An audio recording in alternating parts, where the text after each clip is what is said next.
là. Les amis, bienvenue dans ce reading vlog. Ça fait très longtemps que j'ai pas fait de vlog lecture sur un seul livre. Je crois que le dernier c'était sur le Prince Cruel, le tome 3 en fait, que j'avais lu. D'ailleurs je vous remets la vidéo juste ici. Et du coup j'ai décidé, bien évidemment, pour la sortie de Crescent City 3, de faire un reading vlog par rapport à cette lecture parce que ça me paraissait important. C'est une sortie que j'attends depuis un bon moment maintenant, je l'ai enfin entre les mains.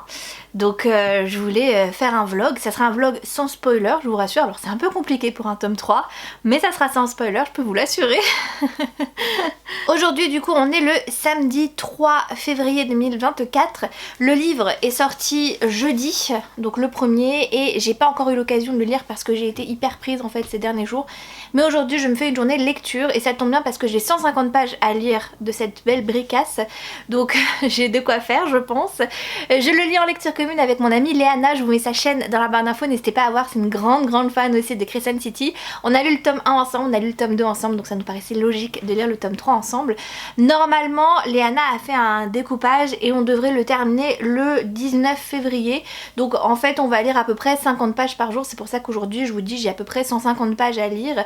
Donc j'ai de quoi faire, mais ça tombe bien parce que j'ai prévu que ça, donc c'est très bien comme ça. Je vous avoue que le tome 2 était assez flou et heureusement là je viens de relire à l'instant un résumé spoilant que Marilyn a fait.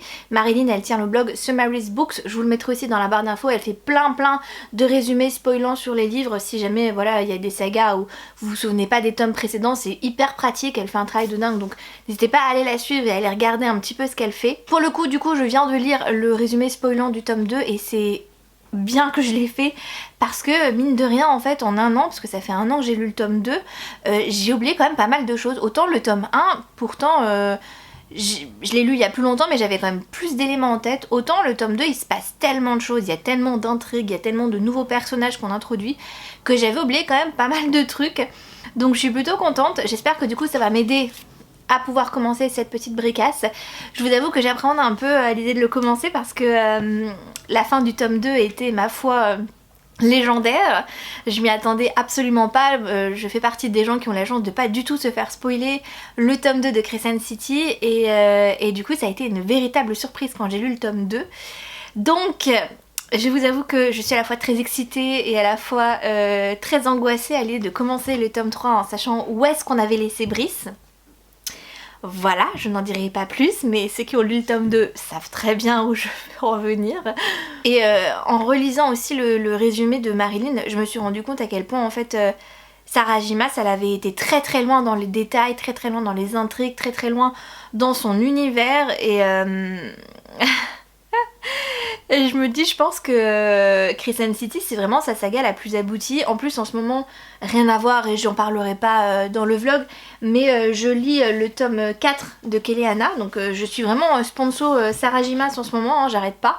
Tome 4 qui est une découverte pour moi parce que je l'ai jamais lu et j'adore le tome 4 et je me suis relue en plus à Cotard en décembre dernier, enfin... En ce moment c'est vrai que Sarah J. Maas elle est vraiment au centre de ma vie de lectrice, mais bon elle l'est même quand je les relis pas. Et je pense vraiment que ouais Crescent City c'est un boulot monstre qu'elle a dû écrire, c'est vraiment incroyable. Alors on m'a laissé entendre que pour lire Crescent City, le tome 3, il fallait apparemment être à jour dans la saga Kelly Hanna, donc l'avoir terminé, hein, parce que il y a 7 tomes. Je l'ai pas terminé, je l'aurais absolument pas terminé quand j'aurais fini Crescent City 3. Mais c'est pas grave, après il y en a qui disent que ça va spoiler, il y en a qui disent que pas du tout, ça spoil pas. Ma foi, on verra bien. En tout cas, il est temps de commencer la lecture de Crescent City 3 parce que là, je n'en peux plus et c'est une bricasse qui fait... Combien on est à combien de pages? On est pas loin des 1000 pages, hein, 970 pages. Donc il y a de quoi faire, et je suis trop contente parce que... Voilà, si vous avez lu le tome 2, vous savez ce qui se passe à la fin pour Brice et vous savez du coup qui elle va rencontrer et où est-ce qu'elle va être et tout. Et je suis trop excitée parce que ça fait trop longtemps que j'ai pas eu de nouveautés sur ça. Donc compliqué de parler en langage codé. Mais du coup, bref, c'est y part.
retrouve un tout petit peu plus tard dans le vlog, on est en fin de journée et du coup eh bien je me suis mis à jour dans les chapitres que je devais lire avec Léana parce que j'avais 3 jours de retard en comptant aujourd'hui finalement, puisqu'on devait, je devais le commencer le premier et j'ai tout rattrapé là le 3. Donc j'ai lu 150 pages. J'ai lu 150 pages et ce fut difficile de m'arrêter, je vais pas vous mentir, parce que il se passe tellement de choses. On suit énormément de points de vue dans ce tome 3. Alors c'était déjà le cas hein, dans le tome 2. Il y avait beaucoup de personnages qui se rajoutaient en fait. Et autant dans le tome 1 on suivait pas mal le point de vue de Brice et de Hunt, et on suivait de temps en temps quelques autres points de vue. Autant dans le tome 2 ça a commencé à se diversifier, et là le tome 3 en fait les chapitres sont même divisés en plusieurs grosses parties avec des points de vue différents, ce qui n'était pas forcément le cas dans les autres livres, sauf erreur de ma part. Et du coup on passe de plein de points de vue différents et c'est hyper intéressant, j'adore parce que ça nous permet vraiment de nous accrocher à des personnages qui sont considérés comme secondaires, parce que les principaux clairement voilà c'est Brice et c'est Hunt, et puis il y a toute leur bande d'amis finalement à côté. Et je trouve que c'est hyper intéressant. C'est quelque chose aussi qu'elle fait dans Kéléana, parce que dans Kéléana finalement on suit aussi divers points de vue. Là comme je vous le disais, bon je suis dans le tome 4, on suit le point de vue de Kaol, de Dorian, de Kéléana, de Manon. Enfin il y a plein de points de vue. Et du coup je trouve que elle reprend quand même pas mal de choses de ce point de vue là, parce que dans ACOTAR finalement on suivait un seul point de vue, de temps en temps un autre point de vue se rajoutait, mais c'était hyper rare et j'aime bien le fait qu'on suive plein de points de vue, c'est hyper intéressant, j'adore. Gros moment de fangirling pour le chapitre 1, ceux qui liront le tome 3 sauront très bien de quoi je veux parler. C'est la fin du tome 2 qui reprend pour Brice, enfin bref, au même endroit, avec les mêmes personnages, voilà. Et franchement, c'était trop bien quoi. Donc pour le moment je dois admettre que j'adore suivre toujours les chapitres avec Brice, parce que pour moi c'est les plus intéressants. Il se passe des trucs vraiment très chouettes. Et j'aime beaucoup aussi suivre le point de vue de Hunt, mais il est beaucoup plus en retrait du fait de sa situation qu'il y a en début du tome 3. Et à cause de ce qui s'est passé à la fin du tome 2, c'est assez frustrant de ne pas pouvoir vous dire, mais bon je pense que voilà, vous allez comprendre si vous lisez les livres. Et il y a voilà, des personnages qui se rajoutent dans les points de vue, notamment le point de vue de Lydia. J'en dirai pas trop sur son personnage parce que voilà, vous le verrez plus tard, mais c'est hyper intéressant d'avoir son point de vue. C'est un personnage qui est très gris et vous savez que j'adore ça. Enfin si vous suivez un peu voilà, mes goûts en lecture, mes updates lecture etc, les personnages gris j'adore. Je trouve qu'ils ont une complexité hyper intéressante, donc voilà, ça c'est vraiment un gros plus. Et voilà, donc pour le moment 150 pages de lu, les choses se mettent doucement en place, mais après vu que le livre fait un tout petit peu moins de 1000 pages, on est encore dans les prémices du tome 3. J'ai un petit peu peur finalement que peut-être Kéléana effectivement soit utile au tome 3 finalement. Mais bon c'est pas grave, de toute façon voilà, j'étais obligée. Simplement en fait ils ont fait une petite révélation qui a popé un peu comme ça, et en fait ils parlaient de divers mondes en fait, et ils avaient déjà parlé dans le tome 2 du monde d'ACOTAR, c'est pour ça qu'il y a des clins d'œil assez évidents, et c'est pour ça qu'il faut avoir lu ACOTAR avant de lire Crescent City, ça c'est sûr et certain. Vous allez rien comprendre sinon, ça c'est sûr. Par contre Kéléana, moi qui suis actuellement dans l'univers, il y a eu un clin d'œil, du coup je sais pas, bon on verra bien ce que ça donnera. Mais ouais, je suis très curieuse de connaître la suite. Là je vous dis voilà, j'ai lu ça fait 150 pages, on dirait genre ça fait je sais pas 50 pages, mais non c'est 150 pages. Du coup il me reste tout ça quoi. Donc voilà, sur ces bonnes paroles je vous dis à plus dans le bus pour un prochain update sur la continuité de ma lecture, mais pour le moment ça va sentir le coup de cœur, ça c'est sûr et certain. Les amis, faisons un petit point. On est le dimanche 11 février. Et donc j'ai pas filmé depuis une semaine, mais après j'ai pas lu en fait Crescent City pendant 2 jours, donc le lundi et le mardi. Parce que Léana du coup avait du retard, donc vu que je le lis avec elle, forcément je l'ai attendu, ça me paraît évident. Et je suis actuellement à 47% du livre. Donc il est temps de faire un petit point lecture parce que j'ai quand même bien avancé depuis une semaine et j'avais envie d'en discuter un petit peu avec vous, bien évidemment toujours sans spoiler, ne vous inquiétez pas. Bien que ça va me paraître un peu compliqué parce que il y a tellement de choses à dire sur ce 3e livre. Je vous avoue que là je suis en pleine lecture du coup. Ouais, je suis quasiment à la moitié, 47%. Je suis en pleine lecture là en ce dimanche après-midi parce qu'avec Léana du coup on s'est dit qu'on se lirait 100 pages. Normalement tous les jours on se lit à peu près 50 pages. C'est plutôt pas mal, c'est un bon rythme parce que ça nous permet finalement d'avancer tranquillement et de profiter. Parce qu'on sait pas quand il y aura une suite. Et donc du coup on a tellement attendu ce 3e tome avec Léana que du coup à chaque fois on fait à peu près 50 pages de lecture par jour et ça nous suffit bien. Alors j'ai eu beaucoup de messages sur Instagram en me disant mais comment tu fais pour pas le dévorer en fait, parce que le truc il est tellement addictif. Il y en a beaucoup là déjà qui l'ont terminé alors que ça fait 10 jours qu'il est sorti. Mais en fait moi j'ai pas envie de le terminer. J'ai pas du tout envie de le terminer parce que je sens que je vais être en PLS. Il se passe beaucoup de choses. Alors, je vous confirme que, effectivement, je confirme toujours ce que j'avais dit par rapport à ACOTAR. C'est-à-dire que si vous n'avez pas lu ACOTAR, vous ne pouvez pas lire ce 3e tome de Crescent City parce qu'il y a beaucoup de choses en fait qui font référence à ACOTAR. Je ne vais pas rentrer dans le détail, je ne vais pas dire quoi, comment, pourquoi. Sachez juste que pour bien tout comprendre, il faut vraiment avoir lu la saga ACOTAR. Pour ce qui est de Keleana, actuellement, comme je vous le disais, je suis quasiment à la moitié du livre et j'ai pas encore relevé d'éléments importants sur Keleana. Disons qu'on va avoir des mini clins d'œil, mais si vous n'avez pas les références, c'est pas très grave. Parce qu'en fait, finalement, les références de Keleana ont même commencé dans le tome 2. À l'époque, je n'avais pas lu Keleana et donc je suis passée à côté. Mais c'est pas ça qui a changé ma vie de lectrice et qui a fait que je n'ai pas compris en fait le bon déroulé de l'histoire. Par contre, ACOTAR, si vous ne les avez pas lus, il y a plein de choses que vous n'allez pas du tout comprendre. Donc voilà, c'est important de le savoir. Ça me fait un peu chier de le dire parce que en fait on le sait depuis le tome 2, enfin depuis la fin du tome 2 qu'il faut avoir lu ACOTAR. Moi quand j'ai lu le tome 2 j'ai fait le choix de pas le dire en fait parce que je trouvais que c'était un élément important du tome 2, mais bon maintenant tout le monde le sait, tout le monde l'a dit et je trouve ça un peu dommage parce que ça gâche un peu l'effet de surprise, mais bon tant pis. Mais pour ce qui est de Keleana, pour le moment il y a des tout petits clins d'œil, mais voilà, j'ai rien relevé d'autre et j'en suis à la moitié du livre. Donc peut-être que la deuxième partie de moitié de livre va faire plus référence à Keleana, auquel cas je vous le dirai. Mais si pour le moment vous n'avez pas lu Keleana, voilà, la première moitié du tome 3 de Crescent City se lit sans aucun problème.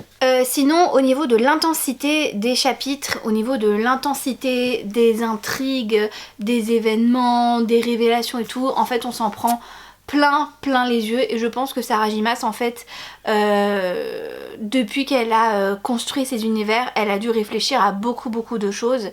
C'est incroyable en fait comment les univers sont liés les uns aux autres et comment elle a pensé en fait au déroulé de son histoire. Je pense qu'elle a dû tout écrire en fait, en tout cas les grandes lignes, elle a dû tout écrire en amont, mais ça doit faire des années qu'elle travaille dessus. C'est un travail vertigineux, méticuleux au possible et franchement je suis complètement sidérée. Je ne vois absolument pas les pages passer. Là vous voyez, je dois lire 100 pages aujourd'hui, j'en ai lu 50 et j'ai fait une pause pour venir vous en parler parce que j'arrivais à la moitié du livre et très honnêtement je vois pas les pages passer quoi. Alors après, moi ce que j'aime bien avec les écrits de Sarah J. Maas, c'est que les chapitres sont relativement courts et relativement dynamiques, il se passe toujours quelque chose et dans tous les chapitres, alors ça a commencé bien quand même dans le tome 2, mais là maintenant dans le tome 3 c'est vraiment très ancré, on suit plein de points de vue différents, ce qui fait que en fait on a plein de mini intrigues. Un peu comme dans le tome 2, finalement il y avait plein de petites intrigues et là dans le tome 3 c'est encore plus important parce qu'on suit beaucoup plus de personnages. Il y a des nouveaux personnages qui sont introduits, il y a des personnages aussi qu'on suivait ou qu'on connaissait depuis le tome 1, où là ils vont avoir un rôle capital dans le tome 3 et ils vont avoir une grosse place en fait dans les intrigues, et je trouve ça aussi génial en fait. Par contre attention, dans ce tome 3, trigger warning pour des violences physiques en fait, de la torture notamment, donc attention à ceux qui sont sensibles à ça. Voilà, c'est indiqué au début du livre chez De Saxus. Ce qui est plutôt pas mal, c'est qu'en fait à chaque début de livre vous avez, avant de commencer, tous les trigger warnings. Il y a marqué ici avertissement de contenu, et ça sur tous les De Saxus, donc n'hésitez jamais en fait à les lire. On sait jamais si le sujet peut vous mettre mal à l'aise ou autre. En tout cas dans le tome 3, voilà, c'est très... Il y a des moments qui m'ont vraiment serré le cœur parce que c'est sanglant, vraiment sanglant au possible. Mais sinon franchement c'est une pépite quoi, vraiment. Je sens déjà le coup de cœur, enfin c'est déjà un coup de cœur. Je sais pas du tout par contre dans quoi on va aller, dans quoi l'autrice va nous emmener, parce que c'est aussi ça je trouve la force de Sarah J. Maas, c'est qu'en fait on sait jamais où on va mettre les pieds. Et elle arrive à faire des retournements de situation, des rebondissements absolument incroyables, ce qui fait que là en fait je suis à la moitié du livre. Je connais les enjeux bien sûr, je sais les buts de tous les personnages, je connais les intrigues et tout, mais je ne sais pas comment ça va se terminer, parce qu'en fait à chaque chapitre il se passe quelque chose de nouveau en fait.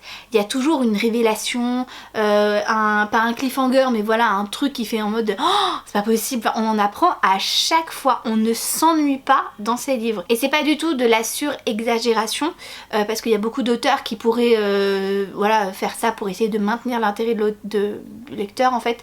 Moi c'est pas du tout comme ça que je le vois, c'est juste qu'elle a tellement d'idées et qu'elle a tellement été très loin dans les histoires de ces personnages, leur passé, dans ce qu'ils peuvent cacher, dans ce qu'ils ne savent pas tout sur leurs origines, etc. Qu'en fait au fur et à mesure où on avance dans le récit, on apprend des dingueries de ouf. Même sur la construction de l'univers, c'est absolument incroyable. Franchement voilà, j'adore ma lecture, je suis trop contente. Normalement il devrait rester une grosse semaine de lecture, normalement. Donc j'ai pas envie de le terminer. J'ai vraiment pas envie, parce que c'est vraiment trop bien quoi. Franchement, si vous avez pas encore eu l'occasion de vous lancer dans les écrits de Sarah J. Maas, faites-le. Alors pour moi le plus mauvais écrit qu'elle a fait c'est le tome 1 de Keleana, et encore je trouve que ça s'arrange parce que typiquement en fait je suis aussi en train de lire en même temps, parce que vous savez que j'ai plusieurs lectures communes. Je suis dans le tome 4 de Keleana, dans la deuxième partie. Il me reste 150 pages avant d'avoir terminé en fait ce 4e tome. Et c'est faramineux quoi, cette saga est incroyable. Franchement j'aurais jamais cru dire ça un jour, parce que quand j'ai lu le tome 1 et le tome 2 il y a 2 ans maintenant de ça, ça avait été des grosses déceptions, je m'étais pas du tout retrouvée dedans, j'avais pas du tout retrouvé le style de l'autrice. Et en fait dans le tome 4 je la retrouve totalement, et je vois qu'elle a vraiment pris ses marques finalement avec Keleana, qu'après elle a continué, elle a perduré ça avec Akotar, qui, vous le savez, ma saga voilà, chouchou. Et qu'après en fait elle a fait un autre level de malade avec Crescent City quoi. C'est incroyable, franchement cette autrice, je lirai tous ses livres parce que incroyable quoi. Franchement je vous la recommande mais 1000 fois. Je pense que dans votre vie de lecteur ou de lectrice vous allez indéniablement vivre des aventures incroyables en lisant ces livres, parce que on n'est jamais au bout de nos surprises. Elle a plein d'idées hyper originales. Les romances, parlons des romances, parce que forcément dans Crescent City il y en a plusieurs. On en a une principale parce qu'on a 2 personnages vraiment centraux bien évidemment, qui sont Brice et Hunt, mais il y a d'autres romances dans cette saga là, et voilà, les autres romances sont aussi juteuses que la principale, ce qui est aussi incroyable. Donc non franchement il y a tout quoi, il y a pas un élément où je me dis ouais c'est nul, ou oh ça manque de ça, ou oh pourquoi elle a fait ce choix là, ou ceci cela. Alors j'ai eu un petit regret dans le début de Crescent City 3, mais je ne peux pas en parler parce que ça spoil totalement en fait. Mais c'est pas un regret en mode oh je suis dégoûtée, nanani nanana, c'est pas du tout ça. C'est plutôt pour être large sans spoiler et vous donner quelques indications que ce soit, que en fait certains personnages, caractères de personnages, dans certains contextes, ça m'a un peu saoulée parce que pour moi il y a des choses qui sont sacrées. Je vais pas rentrer dedans, mais je pense que ceux qui ont lu Crescent City 3 pourront peut-être comprendre le sous-entendu. Il y a des choses sacrées dans ma vie de lectrice, vous savez, des endroits sacrés, et des caractères extérieurs à ça qui se mêleront de ces endroits sacrés et qui font tâche dans ces univers-là. Ça me va pas. Voilà, c'est tout. C'est tout. Mais voilà, après c'est logique dans l'univers de Sarah J. Maas. Mais bon, bref. Comment parler en langage codé? Voilà. Sur ces bonnes paroles, du coup, oh là là, la tête que j'ai, on voit que c'est dimanche, hein. On voit vraiment que c'est dimanche et que... YOLO. Sur ces bonnes paroles, du coup, je vais lire les 50 pages qui me restent à lire pour aujourd'hui. Et je vous retrouve un petit peu plus tard pour refaire un point lecture, mais... Voilà.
Temps de faire un point Crescent City. On est aujourd'hui le 29 février 2024 et j'ai pas pris le vlog depuis un moment pour la simple et bonne raison que je n'ai pas lu Crescent City pendant 2 semaines. Juste avant de partir dans le sud, j'ai eu une semaine où j'étais débordée, beaucoup de choses à faire, des vidéos à tourner, du montage, du contenu à faire, des trucs pour les Patreons, les lettres, etc. Enfin bon bref. Donc du coup, je n'ai pas lu parce que j'étais cassée, mais vraiment cassée. Et après, durant ma semaine dans le sud, je m'étais dit oh, je vais lire vachement, je vais finir Crescent City. Non. J'ai à peine lu en fait quand j'étais dans le sud. J'ai lu un petit peu Fourth Wing qui était la lecture commune avec mes petits pattes, mais j'ai pas du tout avancé dans Crescent City. Et là on arrive au 29 février et du coup ça fait quelques jours que j'essaie de rattraper mon retard dans la lecture de Crescent City, en sachant que mon amie Léana du coup ne l'a pas du tout terminé non plus parce que elle a eu plein d'autres choses aussi à gérer. Alors aujourd'hui, à l'heure actuelle où je vous parle, je l'ai dépassé, mais ce ne fut pas le cas pendant plusieurs jours. C'est-à-dire que j'ai pas lu pendant plusieurs jours non plus. Donc bref, cette aventure Crescent City, surtout que c'est hyper frustrant. Pourquoi? Parce que c'est quand même un livre que j'attends depuis l'année dernière, depuis que j'ai terminé le tome 2 de Crescent City, et je n'arrive pas à l'avancer, c'est absolument merveilleux. Bref, aujourd'hui je suis seule à la maison, il n'y a pas mon chéri, rien du tout. J'ai commencé ce matin à essayer de rattraper mon retard, ce qui fait que là, présentement, je suis à 85% du livre. Donc j'alterne entre la Kindle et la version papier parce que au bout d'un moment ça fait un petit peu mal quand même. Surtout qu'en plus, je vous l'ai pas dit, mais je suis pleine de mésaventures et de malchance parce que je sais pas si vous allez l'entendre à ma voix, mais je suis enrhumée en fait. En revenant du sud, j'ai attrapé froid parce que dans le sud, grosse chaleur de l'extrême. Enfin je dis ça, il fait 18-19 degrés au soleil, mais au soleil après le ressenti est beaucoup plus élevé. Donc ce qui fait qu'en fait on était tout le temps en t-shirt dehors et c'était hyper agréable, ça m'a fait vraiment un bien fou. Et on revient sur Paris et c'est vent, pluie, temps glacial, etc. Donc bien évidemment mon système immunitaire étant ce qu'il est vu que je suis enceinte et qu'il est focus à fond sur ma fille et pas sur moi, ce qui est normal, et bien je chope tout ce qui traîne. Voilà, donc j'ai bien chopé un petit rhume qui me met KO parce que du coup j'ai jamais été aussi fatiguée que depuis que je suis enceinte, mais quand je suis malade plus enceinte, c'est la catastrophe. C'est vraiment la catastrophe. Et en début de semaine, j'ai éternué plusieurs fois d'affilée. Et en éternuant, le truc de ouf, je me suis bloqué le cou, en fait, ici, et l'épaule. Ce qui fait que j'ai très mal. J'ai été voir mon médecin, je vais voir mon ostéo aussi pour qu'il me débloque tout ça. Mais du coup, je dors très mal parce que j'ai super mal, ça me lance. Donc je suis hyper crevée, mais bon. Bref, c'était le racontage de vie qui n'a rien à voir avec Crescent City et dont on s'en fout totalement. Voilà. Donc tout ça pour vous dire que j'en suis à 85% du livre. Alors ce qui nous fait arriver finalement, donc là on va peut-être pas le voir, hop, voilà, donc j'en suis ici au chapitre 85. Donc je suis à la page 816 sur 900, et ben 975 on va dire, quelque chose comme ça. Donc j'ai plus d'une centaine de pages à lire, je dois avoir 150 pages à lire et mon objectif bien sûr c'est de le terminer aujourd'hui parce que je veux absolument le terminer avant la fin du mois de février. Février qui ne dure que 29 jours cette année, on est le 29, les calculs sont vite faits les amis, c'est aujourd'hui ou jamais. Donc là il est 14h17, j'ai juste un book mail à faire, qu'il faut que je clôture, enfin j'ai des colis à ouvrir et tout. Je vais filmer le book mail rapido et après je vais m'installer dans le canapé que vous voyez derrière moi blotti dans une couverture et c'est y part pour de la lecture de Crescent City. Alors ce que je peux vous en dire pour le moment c'est que j'aime énormément, c'est bourré de surprises. Je sais que je me répète assez mais c'est vrai que chaque chapitre en fait apporte son lot de surprises. Après c'est très dense aussi, on suit tellement de personnages dans les chapitres, en fait il y a plein de personnages que du coup c'est vrai qu'il faut rester concentré pour suivre les différentes petites intrigues, mais c'est un petit peu ça qui fait Crescent City, c'est qu'en fait on suit pas un couple comme dans les autres livres qu'on peut avoir, quoique Kelly et Anna c'est vrai qu'on suit plusieurs personnages, là on en suit quand même pas mal et ils ont tous en fait leur propre intrigue, leurs propres problèmes et finalement leur propre intrigue se mêle après à l'intrigue globale et générale, à l'histoire générale du personnage principal qui est Brice. C'est déjà le cas dans le tome 2 notamment, on avait beaucoup de points de vue, bah là c'est exactement la même particularité. Donc c'est vrai que je suis beaucoup plus lente en fait à lire Crescent City que je ne pourrais lire ACOTAR par exemple où je suis beaucoup plus rapide. Après je les connais presque par cœur donc je pense que ça aide aussi pas mal. Mais voilà, clairement je suis beaucoup plus lente dans les Crescent City parce que je prends mon temps.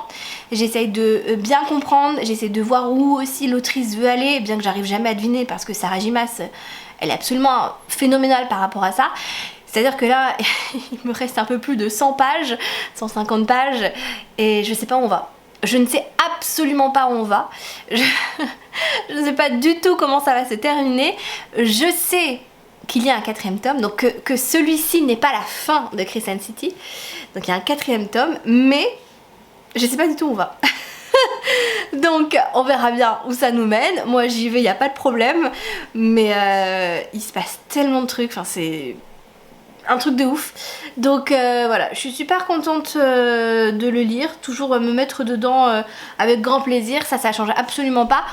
Je vous fais aucun élément spoilant, vous le savez, c'est un petit vlog lecture tranquillou bilou où je vous parle de mon avis sans rentrer dans les détails, voilà. Par contre, bien sûr, si vous voulez en parler avec moi, je vous donne rendez-vous principalement sur Instagram parce que c'est plus facile pour échanger. YouTube, évitez de mettre des commentaires s'il vous plaît qui spoilent parce que je les supprimerai. D'ailleurs, je ne l'ai pas dit en début de vidéo, mais si vous spoilez Crescent City 3, je supprimerai les commentaires par respect pour les autres qui ne l'ont pas encore lu ou qui veulent un avis et qui veulent pas se faire spoiler, voilà. Donc voilà où j'en suis. La question qui revient c'est doit-on lire Kelly et Anna pour du coup comprendre Crescent City 3? La réponse pour le moment à 85% du livre est toujours non. Pas besoin de lire Kelly et Anna, mais peut-être que la fin fera que, un petit peu comme le tome 2, donc nous verrons, mais pour le moment il n'y a pas besoin de lire Kelly et Anna et ça fait quand même 85% du livre. Donc bon, on en reparle d'ici quelques heures quand je l'aurai terminé et puis je vous dis à tout de suite du coup. Les amis, il est temps de clôturer ce vlog puisque oui, j'ai terminé le tome 3 de Crescent City. Je l'ai bien terminé du coup le 29 février, donc j'ai bien tenu ce que je voulais. D'ailleurs mon avis lecture est déjà en ligne sur la chaîne en fait. Je vous la remets juste ici, j'espère que c'est du bon côté. Et moi j'ai pris quelques jours histoire de réfléchir un petit peu à comment j'allais clôturer le vlog et comment j'allais vous exposer mon avis sans spoiler.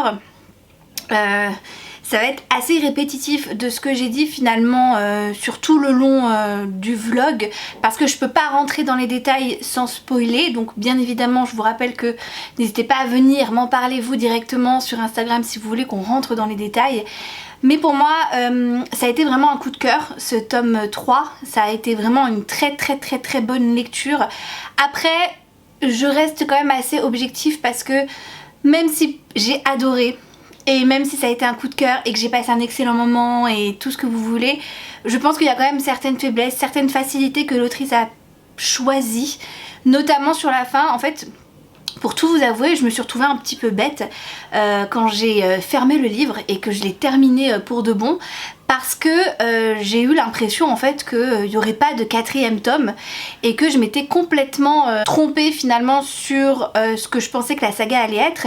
J'avais vu passer des informations comme quoi il y allait avoir un tome 4 d'Acotar, pas du tout, de Crescent City, et du coup je vous avoue que je me suis sentie un peu en mode ah mais c'est fini, mais il n'y a plus rien, enfin genre ça se termine comme ça et c'est tout, et je comprenais pas en fait. Et c'est un petit peu plus compliqué que ça honnêtement. Ça se termine effectivement sur une première intrigue. Donc en fait la trilogie Crescent City est une trilogie en elle-même, un peu comme Acotar si vous voulez, où Acotar a sa propre trilogie, et après à partir du tome 4 on enchaîne en fait avec d'autres intrigues et d'autres personnages. Et je pense qu'à partir du tome 4 de Crescent City c'est exactement ce qui va se passer. Et je m'y attendais absolument pas en fait, parce que je pensais vraiment que ça allait être une longue intrigue qui prendrait énormément de temps en fait à se clôturer. Et du fait que ça se soit clôturé finalement sur les 150 dernières pages, 200 dernières pages on va dire, je m'y attendais pas et j'ai trouvé ça peut-être un peu rapide aussi, un peu facile honnêtement. Bon après j'ai bien aimé, j'ai versé ma petite larme à la fin, j'étais super contente etc. Mais voilà, j'ai eu un petit goût d'inachevé en me disant ah d'accord ça se termine comme ça en fait, alors que j'aurais vraiment aimé finalement que on aille plus loin. Parce qu'elle a été tellement loin, Sarah J. Maas, dans toutes les intrigues qu'elle a créées dans Crescent City, que je ne m'attendais pas à ce que ça se termine comme ça en fait, que la première trilogie se termine, et que voilà, je pensais vraiment qu'il y aurait un 4e tome et qu'on continuerait en fait à avoir les mêmes méchants si vous voulez, etc. Qu'on continuerait avec cette même dynamique de groupe qu'on a dans le tome 3, et du coup pas vraiment. Alors après ça me paraît logique qu'il y ait une suite, parce qu'il y a beaucoup de questions en suspens à la fin du tome 3.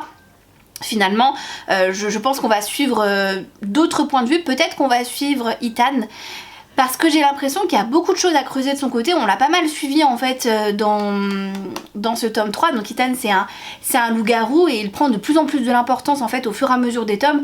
Dans le tome 1 c'est juste un personnage que vous voyez de temps en temps, voilà, vite fait comme ça. Et dans le tome 2 il commence à avoir son importance parce qu'on va suivre aussi son point de vue. Et là dans le tome 3 il y avait énormément de chapitres de son point de vue là, et il y avait beaucoup d'importance à ce personnage en fait. D'un coup il a pris vraiment une place quand même assez importante dans la saga, et il y a beaucoup de choses qui l'entourent lui et sa propre intrigue qui pour moi ne c'est pas terminé en fait. Donc bon, à voir. Après voilà, j'ai pas envie de m'avancer, j'ai eu cette impression là, mais bon on verra. Par rapport aux personnages, j'ai vraiment beaucoup aimé tous les suivre, honnêtement j'ai pas eu de problème avec ça. J'ai juste été déçue par le personnage de Brice, parce que je trouve que dans ce tome 3 je la retrouve pas du tout. Honnêtement dans le tome 1 et dans le tome 2 elle a une personnalité qui est très pétillante, très sur la communication, elle dit ce qu'elle pense, elle est très ouverte, ses amis, c'est sa famille etc. Et en fait dans le tome 3 je l'ai pas reconnue, je l'ai trouvée très solitaire, très à faire des plans sans en parler aux autres, et les autres ils découvrent ces plans et ils sont en mode ah d'accord bah t'aurais peut-être pu nous en parler, parce que là en fait on se retrouve comme des imbéciles à pas savoir, et elle est là en mode non mais j'avais mes raisons etc. Et en fait j'ai été assez je sais pas, j'ai un petit goût par rapport à Brice. J'ai pas aimé en fait son évolution dans le tome 3, où je l'ai trouvé, enfin je l'ai pas retrouvé en fait, même sa relation avec Hunt, que j'adore, parce que vraiment les deux ensemble ils font des étincelles et c'est super cool de les suivre, bah j'ai trouvé que il y avait quelque chose qui clochait, qui sonnait super faux en fait. Alors c'est peut-être moi, mais je saurais pas comment l'expliquer en fait. J'ai vraiment eu l'impression qu'elle le prenait un peu pour un larbin et ça m'a un peu dérangée. Elle lui parle mal, elle le met devant le fait accompli plein de fois, elle lui parle pas de ses plans, elle fait sa vie de son côté et elle... Je sais pas, ça m'étonne vachement d'elle parce que c'était pas du tout comme ça dans les 2 premiers tomes. En fait, ils formaient vraiment une vraie équipe. Et là, de les voir comme ça, je sais pas, ça m'a un peu déçue en fait. Donc... peut-être que voilà, il y aura quelque chose sur ça aussi dans les prochains tomes, je sais pas, mais bon, on verra. Toujours est-il qu'après, voilà, j'ai quand même, malgré ces petits défauts-là que je vous dis, j'ai passé un excellent moment, ça reste un coup de cœur. Je pourrais pas vous dire honnêtement lequel est mon préféré entre les 3 parce qu'ils ont tous beaucoup de différences malgré tout, beaucoup de force. Le tome 1 est très introductif finalement quand on se retourne et quand on voit tout le chemin parcouru par tous les personnages, on se dit ah ouais quand même en fait le tome 1 c'est hyper introductif. Le tome 2 on rentre vraiment dans le truc, on commence à comprendre des trucs et le tome 3 il y a tellement de révélations, il y a tellement de choses qui se mettent en place et je sais pas, mais voilà, le tome 3, il m'a fait pleurer sur la fin, il était hyper émouvant, il y a une scène absolument magnifique avec des très très beaux messages aussi, donc non vraiment j'ai beaucoup aimé le tome 3 malgré ces petites faiblesses là.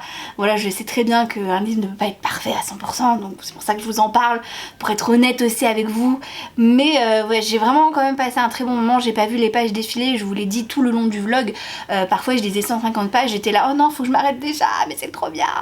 Donc c'est une vraie force pour moi parce que des pavés comme ça qui font 1000 pages, et on voit pas défiler les chapitres et on est vraiment dans l'intrigue, on est vraiment avec les personnages, on est dans l'action du livre et on n'a pas envie de s'arrêter. C'est des livres qui sont vraiment précieux je trouve parce que c'est pas des livres qu'on trouve hyper facilement. Vous pouvez avoir des livres qui sont très addictifs mais qui vous prennent pas autant aux tripes et moi c'est vraiment ce que ça fait en fait les livres de Sarah J. Maas, ça me prend aux tripes et du coup je me dis qu'il faut vraiment avoir le cœur accroché honnêtement.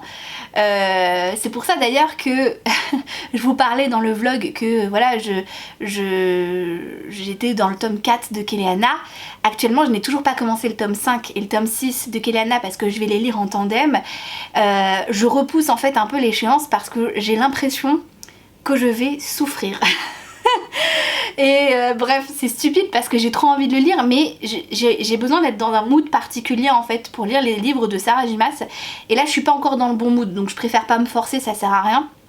Mais voilà, pour moi c'est vraiment des livres... c'est très intense comme lecture, ça vous laissera pas indifférent. Après je sais que faut se les taper quand même parce que chaque tome de Crescent City ils font quasiment 1000 pages, donc faut se les faire, faut se les farcir comme on dit, mais honnêtement on les voit pas passer, donc voilà. Je vais aussi mettre un point sur le débat par rapport à Kéléana parce que je vous en reparlais dans mon dernier clip en disant voilà je suis à 85% du livre, est-ce que oui ou non eh bien il faut avoir lu Kéléana. Il n'y a pas du tout d'utilité à avoir lu Kéléana pour lire Crescent City. Voilà, je vous le dis, il n'y a pas du tout besoin de lire Kéléana. Vous allez, comme je vous le disais précédemment, en fait c'est exactement pareil, je vais me répéter, vous avez des clins d'œil à la saga Kéléana, notamment sur un personnage en particulier, il y a un clin d'œil effectivement, mais honnêtement c'est ce que c'est un clin d'œil, c'est tout. Si vous n'avez pas la référence et si vous ne comprenez pas, ce n'est pas grave, parce que du coup ça vous permet quand même de comprendre beaucoup de choses et vous n'avez pas besoin de lire la saga Kéléana pour comprendre en fait tout ce qui se passe dans Crescent City 3. Ce ne sont que des petits clins d'œil sur l'univers de Kéléana, donc pour moi c'est pas dérangeant. À mon sens, vous devez d'abord lire toute la saga ACOTAR, donc du tome 1 au tome 4, j'insiste bien sur le tome 4 parce qu'il est très important, et ensuite vous pouvez lire les Crescent City. Mais si vous n'avez pas lu les ACOTAR, pour moi vous allez passer à côté de beaucoup de choses. Surtout avec le tome 3, très honnêtement. Le tome 3, il y a toute une énorme partie sur l'univers d'ACOTAR. Je rentre pas dans le détail, mais c'est vraiment des univers qui se mélangent. Voilà, donc du coup si vous n'avez pas lu ACOTAR, vous n'allez pas comprendre ce qui va se passer dans Crescent City et vous n'allez pas comprendre toutes les intrigues et tout ce qu'il peut y avoir en arrière-plan, et c'est quand même dommage. Voilà. Sans compter que à mon sens ça peut aussi vous spoiler la saga ACOTAR parce que là on est vraiment dans du spoiler à 100%. Donc ça serait dommage si vous avez envie de lire ACOTAR, commencez par cette saga et après enchaînez avec Crescent City. Voilà, c'est un conseil. Du coup, normalement, le prochain tome qui va sortir, enfin la prochaine parution qui va sortir de Sarah J. Maas, c'est le tome 5 d'ACOTAR, qui va donc devoir se lire normalement après le tome 3 de Crescent City, visiblement. Donc j'ai très hâte. Après, c'est la Martinière qui a les droits pour ACOTAR. Et on sait qu'ils vont mettre très longtemps, c'est pas comme Deux Saxus où ils ont été hyper réactifs et on a eu genre 2 ou 3 jours d'écart avec la sortie en VO. Donc je pense que malheureusement, peut-être que ACOTAR, le tome 5 sortira en fin d'année ou début d'année prochaine, mais nous on l'aura pas avant un an après, je pense, connaissant la Martinière. Donc je suis un peu frustrée parce que finalement je vais devoir attendre hyper longtemps. Enfin bref, c'est comme ça. En attendant, j'ai la saga Keleana pour me tenir chaud, bien que le dernier tome ne soit pas encore sorti, pareil, la Martinière. Je sais pas ce qu'ils attendent pour sortir le dernier tome. J'espère, honnêtement, de vous à moi, que le dernier tome de Keleana, donc le tome 7, ne va pas être divisé en deux, parce que alors là, je vais avoir profondément le seum, mais vraiment le seum. Donc, je croise les doigts. Et je vais m'arrêter là pour ce vlog parce que je pense que j'ai fait le tour, honnêtement. Je peux pas rentrer beaucoup plus dans les détails. Je pense que de toute façon ça vous a quand même donné un aperçu assez important de ce que ça représente pour moi, de ce que j'ai aimé, sans que je puisse rentrer dans les détails. Je pense que ça peut-être vous donnera envie de commencer cette saga, de commencer à lire du Sarah J. Maas si c'est pas encore le cas. Si vous avez commencé ACOTAR et que vous n'avez pas forcément apprécié parce que le tome 1 est pareil, hyper introductif et très loin de la véritable saga ACOTAR, peut-être que ça vous donnera aussi envie, c'est ce que j'espère en tout cas, parce que c'est vraiment des livres, comme je vous l'ai dit, très prenants, très intenses, avec des romances qui vous donnent des papillons dans le ventre. C'est de la vraie et belle romance, des romances comme on en voit peu malheureusement. Et puis les univers sont tellement bien construits, les personnages ont toujours une psychologie qui va très loin, ils sont tous très différents, ils ont toujours quelque chose à apporter les uns aux autres en fait, et moi j'aime beaucoup parce que Sarah J. Maas elle fait beaucoup cette troupe de fan family, c'est-à-dire qu'en fait c'est des personnages qui sont assez isolés finalement et via leur relation amicale ils se trouvent une véritable famille et ils sont super liés comme ça et je trouve ça très beau. Voilà. Sur ces bonnes paroles, du coup, je vais m'arrêter là pour ce vlog. J'espère qu'il vous a plu. N'hésitez pas à me dire dans les commentaires si vous avez lu, du coup, ce tome 3 de Crescent City, si vous comptez lire la saga Crescent City, si c'est pas du tout quelque chose qui est fait pour vous, si vous avez peut-être essayé et que ça vous a pas plu.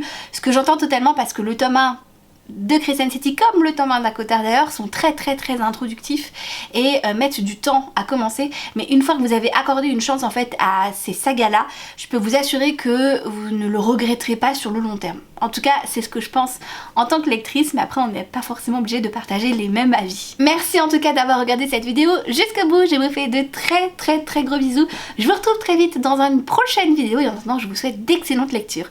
Ciao ciao.